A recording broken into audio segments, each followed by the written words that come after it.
Hello, how are you? My name is Matthew. This is Stephen. And Hi, Matthew. Hi, Stephen. You are in the moment. Here it is. A new month, February 1st, 2024. It's a Thursday. And this is our 48th live stream. So, if you have any questions about what has happened here over the last 2 months or so, I recommend that you go back and watch every episode because everything is explained there. We are at day 76, Grand Parade Square, Halifax, Nova Scotia, on the doorstep of City Hall. I'm going to let Stephen speak here in a couple of moments. I just want to highlight some of the things that I've experienced, Stephen has experienced, my wife Jen has experienced, Livia, Tamara.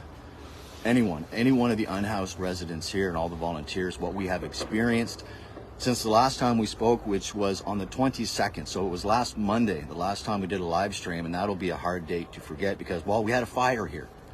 And we've already talked about that. So, moving on. Why have we not broadcast in over a week? Well, I'm going to tell people why, because we are still dealing with a 911 emergency. I cannot stress that enough. So this is what's happened here, which is why, as much as we would love to give you an update every day, sometimes, most times, every single day, there's so much stuff that happens here, it's hard to digest, it's hard to process, okay? So think of how we feel and think about those individuals that have been here for months. We have an individual here who is coming up on a 6-month anniversary. Wow. What an anniversary to celebrate. Unhoused, living in a tent, Grand Parade Square, coming up on 6 months. And I will tell you, she's one of the nicest people I've ever met. So we are going to do what we can to help that individual out.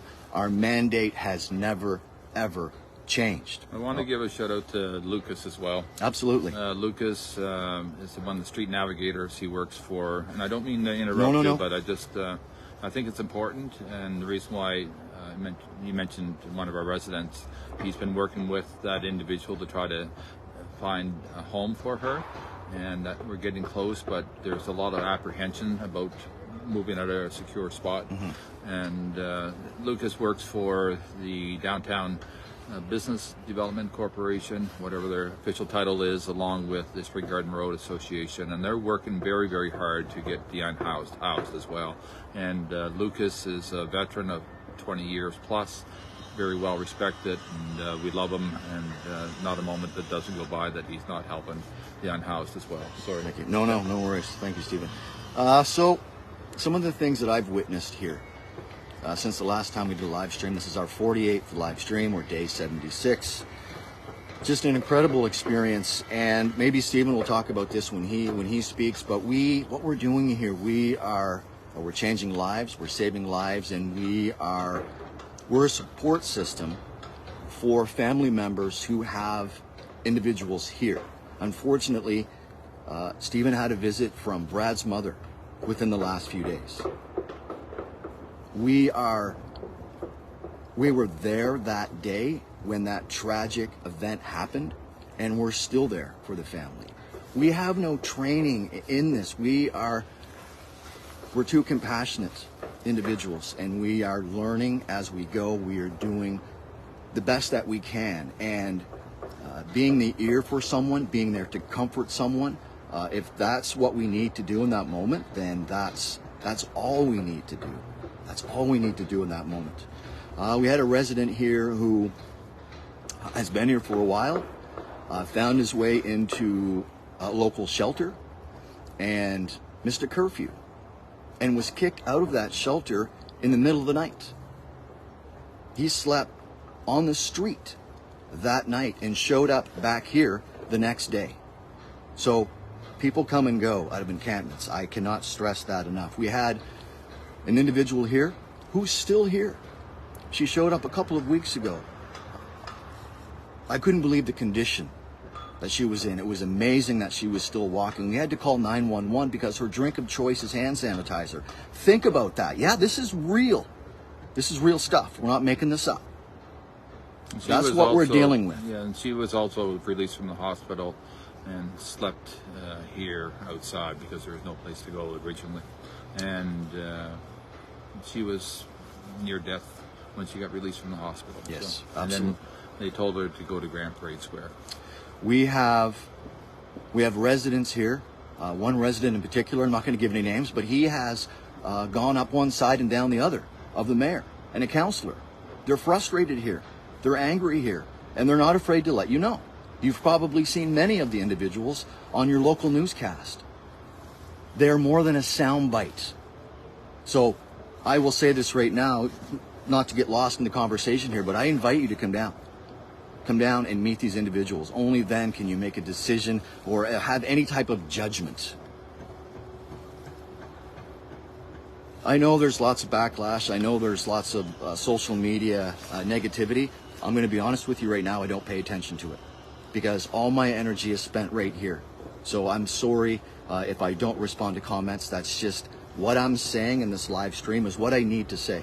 So I don't get involved in the back and forth. That's really not my cup of tea.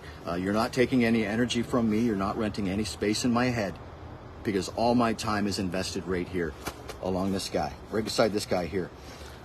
Keeping with that, all that negativity, that is immediately squashed when I have an individual show up last week.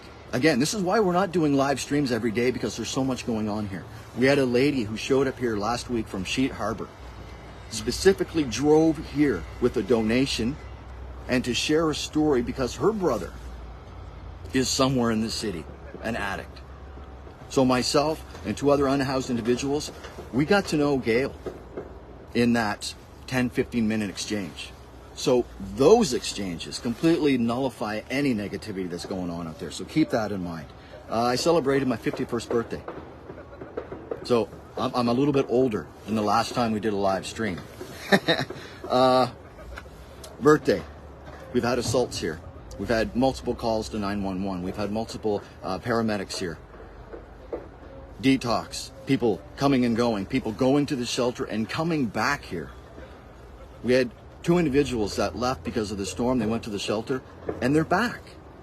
They've chosen to come back to this encampment. It's some of the things that you need to think about. We had a nor'easter that went through here. The tents are still standing. There's snow in the forecast for tonight. There's snow in the forecast, possible flurries right through till Wednesday. Keep that stuff in mind when you're thinking about the individuals that are still living in a tent. Day 76. I don't know what more we can do with the big SOS thing out there. We have somebody, Joy. Hello. Joy's sending her blessings from Asia. Wow. Joy is concerned for our Nova Scotians. Our watch is growing wider and wider. We have all eyes on Nova Scotia. We have all eyes on Grand Parade. And we're doing everything humanly possible to save lives here. And what I can tell you is that this man here, his wife, myself, and a few others are spending literally 20 hours a day this past week to save lives. Won't get into the details, but that's what we're doing. So, are we busy? Yeah. We're on overload. Yeah.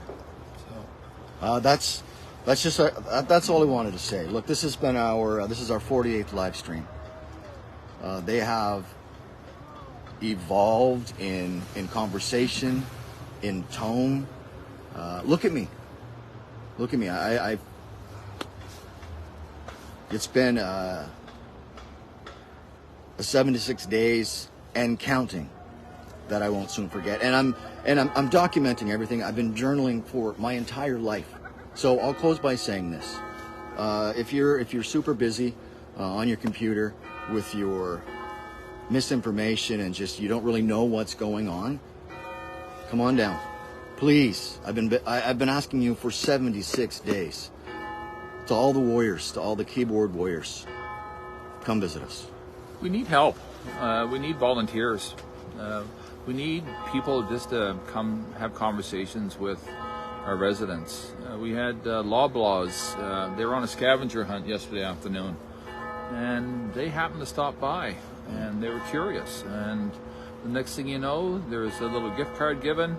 They were getting a photo taken of the group, and they were moved. and I'm sure when they left here they had a different outlook. So thank you. I'm going to talk about a couple topics today, and Matt, feel free to jump in. This isn't a monologue by both of us. This is a conversations. But the two topics for me today is the shelter and some of the concerns and some of the information that we've received, and then the other one's about addictions. And I want to talk about those two items, and then I'll tell you a couple of quick stories as well. This may be a little bit longer than normal, but we haven't had a chance to talk, so this is our chance to talk. So the Halifax Forum shelter, as everyone knows, is now open, and they're getting more and more people there every day. And I applaud the government for opening up an additional shelter, badly needed. And before long, it's going to be full. Having said that, the conversation's always about why is people in the encampments not going there. We've stated several times, multiple reasons why. And if I asked you to go from your home into an open space, which is worse than a hospital room of 50 people lying on beds and you can't get up without worrying about your items being stolen, would you go do that? Would you go do that? So residents in an encampment, or I'm going to start calling them villages, these villages are people's homes, whether it's 10 square feet or 36 square feet. In our encampment or village, people locked up their tents. We have security here. The other encampments, villages, people look out for each other. It's community. And there was, and I'm going to read this because I thought it was important. Adsum House, which is a woman's shelter, they put a post out, and I have to read it because it really touched my heart. This group has been doing God's work for over 40 years. They know everything about all of this, and they're strong advocates of the unhoused. And it starts off with, it's disheartening to see many of the comments related to some people's reluctance to leave their spots in encampments to stay inside a shelter. Adsum has been providing emergency shelter for more than 40 years and has learned much about the people that they have supported. Despite the dangers inherent with living outdoors, many people have created a sense of privacy, personal security, and community in these places. Moving into a shelter with no privacy, filled with strangers, unknown surroundings, no space for belongings, and new rules and routines that can be jarring and disorientating. For those who've already experienced trauma and injustice, or who are living with mental health issues, building trust in a new system can be especially difficult. Freedom and choice contribute to the dignity we all deserve as human beings. People need homes. People have a right to safe housing. People also deserve not to be judged. I think that pretty much sums it up. The conversations that we have to be having is housing first. Housing first is not putting people into a shelter. Again, personally, we would not allow animals in tents. Personally, I look at the shelter the same thing as going to an animal shelter. We visited the shelter. We were there for the open house. And I've been there while people have been there. Again, it is badly needed. There's many people over there that have no place to go. But I can tell you, it's not for everyone. There is a dire need to get our unhoused housed. There are solutions. The bottom line is, I keep on saying it since day one, we need all to work together. And that includes the provincial government, the municipal government, the federal government. There's an article in the Chronicle Herald yesterday. This is a major crisis right across the country. The NDP want to have an emergency debate on it. Again, politically, we're staying away from all of that. But my point is that this is an emergency situation. If there was a war going on, we'd be fighting it. Well, the war that's going on right now, is the unhoused. We need to fight for them. We need to get our unhoused indoors. There are apartments available. There are hotel rooms available. There's wraparound services available. There could be shelters put into someone's backyard. There's innovative housing, tiny home communities. All of that is available. What it requires is innovative cooperation and funding. And I'm going to say by the public sector and the private sector and the government. It's an easy solution. We're working tirelessly here to get our unhoused housed. I had a meeting this past week with a couple of MLAs. One of them is the Minister of Community Services, Trevor. One-on-one. Another gentleman, a good friend, Brian Wong, MLA. They are deeply concerned with the same topic. Time will tell. How concerned is everybody? I'm personally going to go down to the Premier's office today. I'm going to go make an appointment. Again, he's heard it from hundreds and hundreds and hundreds of Nova Scotians. Thousands. We need help. I ran into the Premier the other day. Stephen says, we need to get people out of Grand Parade Square. I looked at him and said, yes, we do. So let's make it a priority to get people from Grand Parade into somewhere warm and safe. The same with the other encampments, the other villages. Let's get them home. Let's get them home so they can start dealing with some of their real their issues if they have issues. Many of the residents, they don't have any issues. They're short on cash in order to pay the rent. Some people can't work.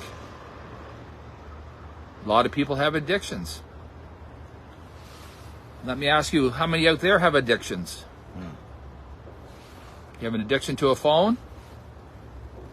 You have addiction to a coffee every day? Try to go without. In this situation, we have people that can't go without. Whether it's some of their drugs, some of their alcohol. We have residents here the last few days, they're screaming for help. I don't know how many times I've had people in our van crying their eyes out. Stephen, help me, help me, help me. We get on the phone for addictions, to get people enrolled, to detox. You can get enrolled. That takes a day or two. And then you're on a waiting list. Heaven forbid if you need to try to get real treatment. It's non-existent. It takes a long time. Costs thousands and thousands of dollars. The system's broken. We have people that are crying for help.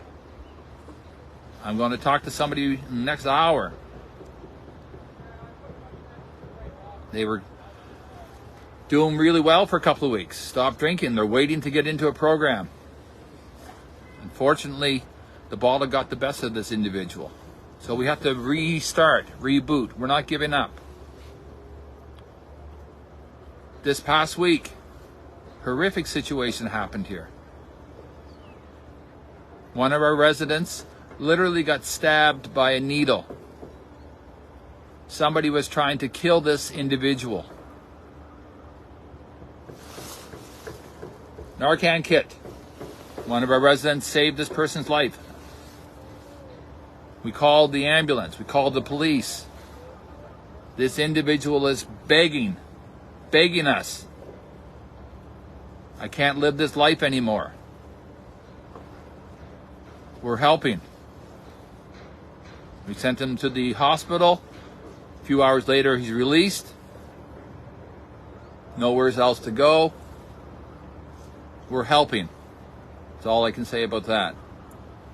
But our system, we need to figure out a way, if people are screaming for help, especially the unhoused, the most vulnerable. Their system, their whole well-being is broken. We're extending a hand out to them.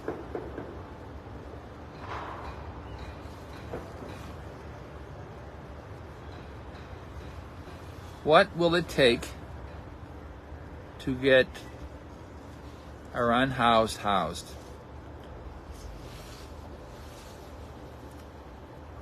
I know Matthew and I, our wives, our wonderful volunteers, are saving lives. But we can't continue to do this unless we have support. It's hard. The past month and a half, I've seen my wife probably 4 or 5 days. She's asking me, when am I coming home?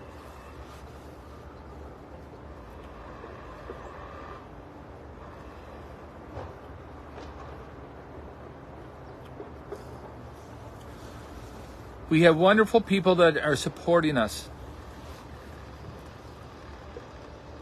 You know who you are. If you're watching this video, do what you can to spread the message. Share this. Let's get people engaged. If you're getting mad or upset, you should be. This is the middle of winter. Positive note. Last week, I was taking one of our residents around to help him get his life back over at Bears Lake. Next thing you know, my tires losing air. I stopped, looked at it. I ran, drove quickly as I could to a tire place, Timberley Tire, out in Bears Lake. I said, I'm putting my finger on the hole where it's coming out. I said, I have to get going. I have to get back to the encampment. I have this person with me. Says, we're booked. Another gentleman came out, recognized me, friend of a friend, said, he can have my spot, he can go next. Thank you. Within a half an hour, the tire was fixed. My good friend said to the owner, that's Stephen, he's helping out with the unhoused. Kimberly Tire said, no charge. That's the kind of Nova Scotians that we are. That's why we're here. Nova Scotia doesn't deserve this. Other provinces, you need help too. This is our backyard. Grand Parade Square is a public space. Our parks are public spaces. But in order to reclaim that, we need to do something about it. It's not dismantling encampments. That's not the answer. We see what that happens out in Edmonton. We have someone from Summerside reached out to us last week. We love what you're doing in Halifax. We're going to go buy 36 tents. How are you doing it? We're doing it because we've had tremendous support. What she should be reaching out to us and saying is, how do you get the unhoused housed? How can we get people places to live, That's what they should be asking. Instead, they're asking us about encampments, about the villages. So, again, thank you everyone for your support. Yeah, I just a little longer. It's okay. You finished? Are you done? Yeah, I just want to say one final thing. We had a conversation with the lady by Suzanne yesterday. This buddy's the best. Thanks, Stephen. We had a quick conversation with a reporter here yesterday morning, and towards the end of the conversation, she asked me, "What do you want people to know?" And my response to her, and you might read it in the article, that's Halifax Examiner. Yeah. I told her it's not what I want them to know, it's what they need to do. And what we need you to do is come down here to Grand Parade Square and see what the reality is here at 1841 Argyle City Hall. And only then can you really make an informed decision on how you think this should play out. And I'll say this: in the 76 days that we've been here, I regret nothing, and I would change nothing. We have done the best that we could with the knowledge that we had in the moment of every single decision. We even had to do a French interview yesterday. Yeah. Parlez-vous français? No. Me neither. But they wanted to interview. And we had one of our residents, he's French. And he has a story. I'll leave it at that, but he's alive because of this village, because you care. I'm going to leave on a final note. Earlier I mentioned my friend Lucas, our friend. Lucas writes to me, text a few minutes ago, "Would you guys be able to meet tomorrow with myself and somebody else? We want to begin conversations on how to work together for the best of our clients." That's what we all need to be doing. Let's all work together. And let's solve this. Let's get all this brain power that we have and solve this. Also working with one of the universities. Boy, can't wait to tell you this story. Stay tuned to the next one, but it's exciting. Yeah, absolutely. We have a university that wants to work with us to help solve this. So let's get all that brain power, all that knowledge, all that positivity, and let's solve this for all of our Nova Scotians. Thank you, everyone. You good? Okay. Thank you, Stephen. My name is Matthew, and you are now caught up in the moment.